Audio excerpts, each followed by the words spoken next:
Hello and welcome to my channel. Now, bearing in mind of course that I've recently changed from blistering books. Last year I decided to trade in a lens I wasn't using and picked up a bit of nostalgia. Canon 1D Mark III, because I like the feel of it. I used to have a 1D for years, and you don't really need megapixels all the time. So I thought, I'll do a video comparing some vastly expensive piece of kit to the Canon 1D. Obviously, I know it's got its limitations, but you'll make allowances for that. So, forest birds, a few high-end images tucked in, and 90% of the time no processing, just so you can see what you don't need to spend your money on.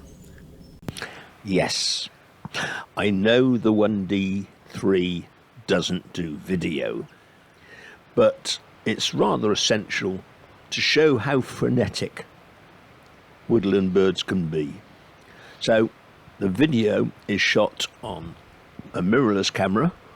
One of the reasons I went to mirrorless was because video focuses continuously, which it doesn't with a DSLR. So an ideal location is somewhere bird lovers tend to put out a little seed. Makes my life a lot easier if they're accustomed to a decent looking location. You can see how brief encounters may be, but the little missiles often pause on surrounding branches, perhaps waiting to build up a little courage. I frequently sit in my car, but even on a small collapsible chair a few feet away, you will largely be ignored. To be honest, it varies between species. Goldfinches, for example, may not appear if you are too close. I was using an EF 100-400L too, so most images have had maybe an initial 40 to 50% crop. Although I shoot mainly stills, little video can be relaxing and frequently shows interesting behaviour and even curious interactions. I admit one reason I bought mirrorless was animal eye autofocus. The DSLR is generally quite capable, though if your subject is at an angle, the eye may be a little soft. Older cameras may have less dynamic range, even show more noise, but modern software can outweigh most problems. I've put in plenty of video, mainly to show different species. Don't forget that if you think ahead, you can pick out individual frames for a still.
The video was taken using a Canon R5.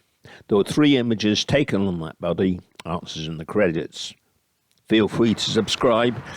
I've migrated from blistering books, as it wasn't obviously a photography site, even though the motorsport videos did well. As I need all the feedback I can get, I'd appreciate comments of almost any description. I was a professional photographer for 50 years, but now I just play. It's relaxing after all. Still, I have a fair amount of knowledge if someone wants a little advice or tuition. Right, let's see we go. On to the next section, where I use some of the cameras I bought over the years. Incidentally, I shoot RAW and JPEG, but tend not to look at the RAW files. If you think an image looks extra special, it may be that I have used Nik Detail Extractor over the subject. I also use Topaz Denoise AI, as I find it almost essential on my 7D2 files. Sharpen AI has its limitations, in my opinion, especially the ability to produce weird artifacts.